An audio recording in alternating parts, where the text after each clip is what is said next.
The Lord's of Salem 1696 की कहानी है। कहानी शुरू होती है और हम देखते हैं एक आदमी को जो कि अपनी डायरी में 7 विचेस के बारे में लिख रहा होता है जो सेलम के जंगलों में शैतान की पूजा करती हैं। वो इस बात का इरादा करता है कि वो उन सब को मार देगा। वो 7 विचेस वहाँ पर एक रिचुअल कर रही होती हैं जिसका मकसद ये होता है कि सेलम की औरतों के अंदर से शैतान पैदा हो सके। उन 7 रिचुअल्स में सबसे बड़ी रिचुअल का नाम था मार्गरेट मॉर्गन। उसके बाद हम देखते हैं मंडे का दिन होता है और हमें एक लड़की दिखाई जाती है जिसका नाम हेडी होता है। वो एक रेडियो चैनल की होस्ट होती है और एक अपार्टमेंट में किराए पर रह रही होती है। वो न्यूज़पेपर रिसीव करने अपने रूम से बाहर आती है। उसे ऐसा महसूस होता है जैसे रूम नंबर 5 में कोई है, जबकि रूम नंबर 5 काफी टाइम से खाली था। इसलिए वो पूछती है कि वहाँ पर कोई नया किराएदार आया है। उसे इसका कोई रिस्पांस नहीं मिलता और दरवाजा बंद हो जाता है। फिर हेडी अपने कुत्ते को घुमाने लेकर जाती है और वो मालिक मकान लेसी से उस किराएदार के बारे में पूछती है। इसके जवाब में वो कहती है कि मैंने वहाँ पर कोई किराएदार नहीं रखा। हेडी कहती है मैंने 5 मिनट पहले ही किसी को वहाँ पर देखा है। लेसी कहती है मैं तुम्हारी कंफ्यूजन दूर करने के लिए एक बार रूम को चेक कर लूंगी।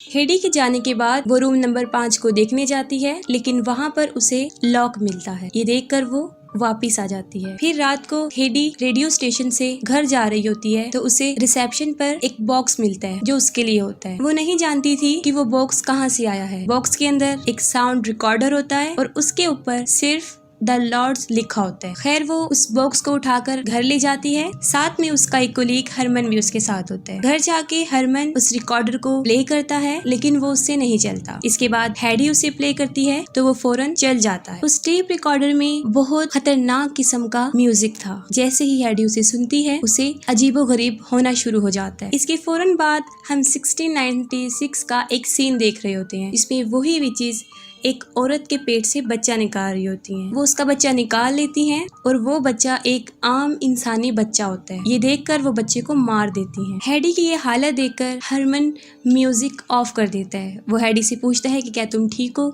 हेडी उससे कहती है कि मैं अचानक कुछ थकी हुई महसूस कर रही हूँ और मैं सोना चाहती हूँ। उसके बाद हेडी सोने चली जाती है। हरमन भी चला जाता है। हेडी अपने रूम में जा रही होती है और ऐसा लगता है कि कोई और भी उसके साथ वहाँ पर मौजूद है, लेकिन हेडी का उस तरफ जहन नहीं जाता। अगले दिन ट्यूसडे होता है और उस दिन हेडी के रेडियो स्टेशन पर एक राइटर आते हैं जिनका नाम फ्रांसिस मैथाइज होता है। उन्होंने एक बुक सैटन लेस्टन लिखी थी जिसका टॉपिक सेलम विचेस ही था। वहाँ वो उसी रिकॉर्डर को प्ले करते हैं और हरमन उसे द लॉर्ड्स ऑफ सेलम का नाम दे देता है। वो रिकॉर्डर अपने चैनल पर प्ले करते ही हेडी की हालत दोबारा बिगड़ने लगती है। हेडी उसे म्यूट कर देती है लेकिन वो फिर भी सुनाई दिया जा सकता था और उसको सुना जा सकता था। इसके बाद उनका सेशन कंप्लीट हो जाता है। फ्रांसिस उससे पूछता है कि तुम्हारे पास ये रिकॉर्डर कहाँ से आया है। वो कहती है कि मैं नहीं जानती कि ये मेरे पास कहाँ से आया है। फ्रांसिस घर जाकर अपनी वाइफ से अपने इंटरव्यू के बारे में पूछता है। वो कहती है मैंने सारा इंटरव्यू रिकॉर्ड कर लिया है। फ्रांसिस पूछता है क्या तुमने वो म्यूजिक भी रिकॉर्ड किया है। वो कहती है जी मैंने वो म्यूजिक भी रिकॉर्ड किया है। फ्रांसिस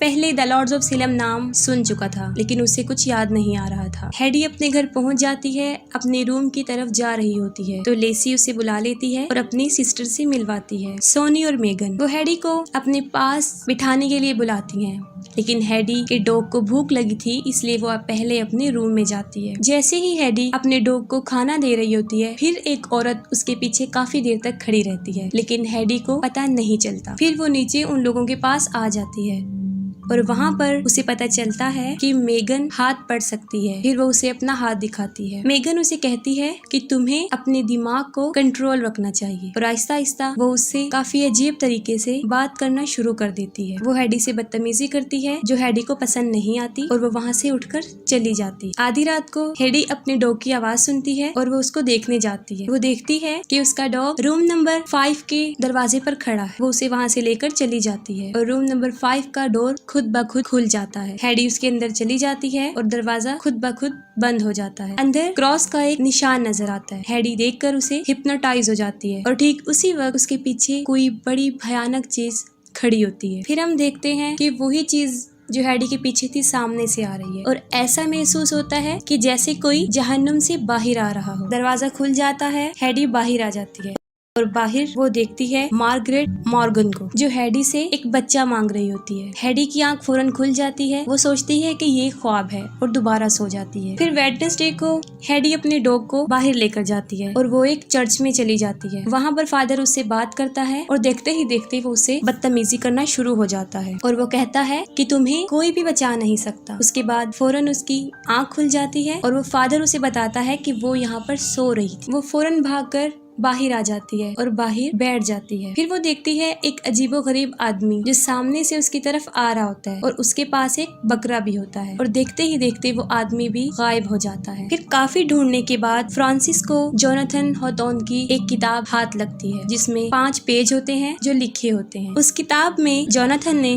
उन 7 विचेस को द लॉर्ड्स ऑफ सेलम कहा और लिखा था कि 27 सितंबर 1696 को जोनाथन ने उन विचेस को पकड़ लिया था और मार्गरेट ने भी इस बात को तस्लीम कर लिया था कि वो शैतान की पूजा करते हैं और उनको जिंदा जलाया जा रहा था। उन पेजेस के लास्ट में कुछ म्यूजिक नोट्स थे। उस म्यूजिक को पियानो पर प्ले किया जाता है और वो सेम वही म्यूजिक बन जाता है जो हेडी को मिला था। फिर थर्सडे को फ्रांसिस उस बुक के राइटर के पास जाता है और उसी डायरी के बारे में पूछता है। इसके बदले में वो कहता है कि मेरे पास वो डायरी तो नहीं है लेकिन मैंने वो सारी पढ़ रखी है। फ्रांसिस उससे पूछता है कि क्या कोई ऐसी चीज है जो उस किताब में नहीं थी और तुमने नहीं पढ़ी। फिर वो मार्गरेट की शर्त के बारे में बताता है और शर्त ये थी कि जब मार्गरेट को जलाया जा रहा था उसने कहा था कि सेलम की रहने वाली जो बेटियां हैं उनकी पैदा होने वाली बेटियों को मार दिया जाएगा और शैतान भी उन्हीं में से पैदा किया जाएगा। फिर हेडी हरमन को बताती है कि मैं जब भी वो म्यूजिक सुनती हूँ मुझे कुछ होने लगता है। फिर सडनली हेडी को खांसी होना शुरू हो जाती है और खांसने के बाद उसके मुंह से खून आ जाता है। हरमन डर जाता है और वो फौरन एम्बुलेंस को कॉल करता है। फिर हेडी देखती है कि हरमन के पीछे कुछ अजीबोगरीब लोग खड़े हैं। उनमें से ये आदमी हरमन को टच करते हैं, वो फौरन मर जाता है। फिर वो हेडी को भी पकड़ लेते हैं, वो उसका ऑपरेट करते हैं और उसके पेट को फाड़ देते हैं और एक कीड़े जैसा जानवर उसके पेट से निकालते हैं। इसके बाद दोबारा वो जाग जाती है। हेडी को समझ नहीं आ रहा होता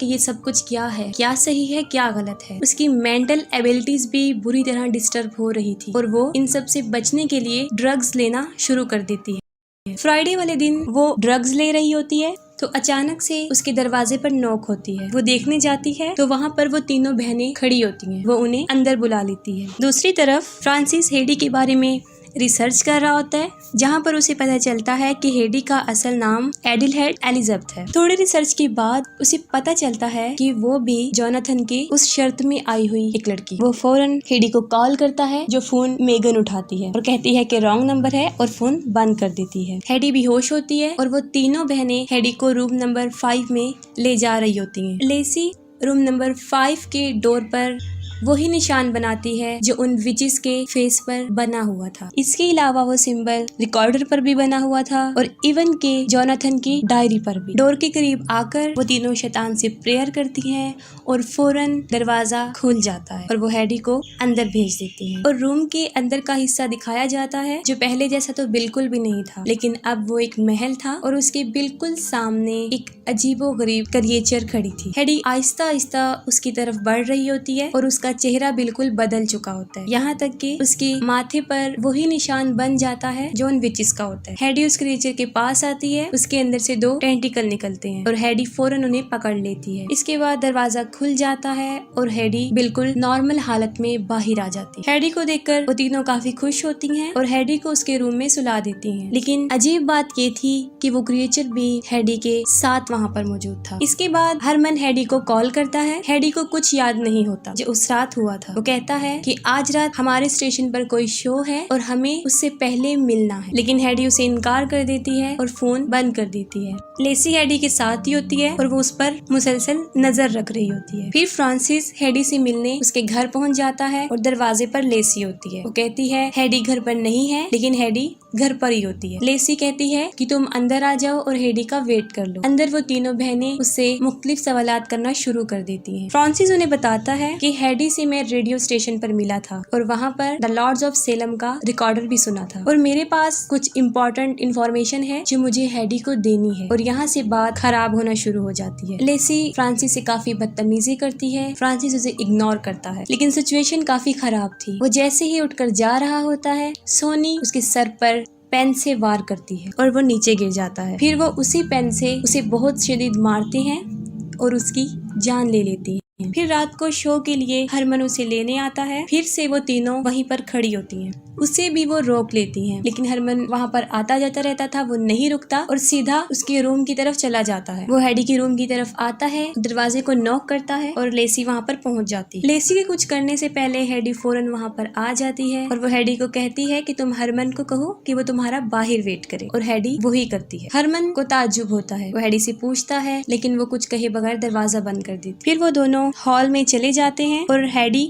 अकेली रूम में दाखिल हो जाती है और उसका डोर बंद हो जाता है। हरमन बाहर ही होता है और स्टेज पर हमें एक बार फिर वो तीनों बहनें नजर आती हैं। वो दरअसल शैतान से प्रेयर कर रही होती हैं। उनके साथ ही वो सातों विचेस उनके पीछे आ जाती हैं। फिर वहाँ पर वही म्यूजिक प्ले किया जाता है और जितने भी ऑडियंस वहाँ पर बैठे होते हैं वो सब स्टेज की तरफ आ जाते हैं और हैडी एक अजीबोगरीब दुनिया में होती है। वो सातों विचेस वहाँ पर मौजूद होती हैं, हैडी को पकड़ लेती हैं और उसे लिटाकर फिर अजीब सा रिचुअल कर रही होती हैं। इसके बाद हैडी का बच्चा होता है और वो एक शैतान होता है। ये देखकर वो सारी विचेस खुश हो जाती हैं और हैडी की मौत हो जाती है। लेकिन हमें दोबारा हैडी दिखाई जाती है, लेकिन अब वो गॉडेस की फेस में होती है, एक देवी जो कि बहुत सी औरतों की लाशों पर खड़ी होती है। उसके बाद न्यूज आती है, तकरीबन 32 औरतें मर चुकी। वहाँ पर उन सब की डेड बॉडीज मौजूद होती हैं, लेकिन वहाँ पर हैडी की नहीं मिलती, वो गायब होती है। और यहाँ पर मार्गरेट का जो ट्रायल था वो पूरा हो जाता है, यानी शैतान भी पैदा हो जाता है और सेलम की बेटियों की मौत हो जाती है। वो गॉडेस इसलिए बनी थी क्योंकि उसने एक शैतान को पैदा किया था और अब वो सारी विचेस की तरह बन चुकी है और सब लोग उसकी भी पूजा करेंगे और मूवी एंड हो जाती है।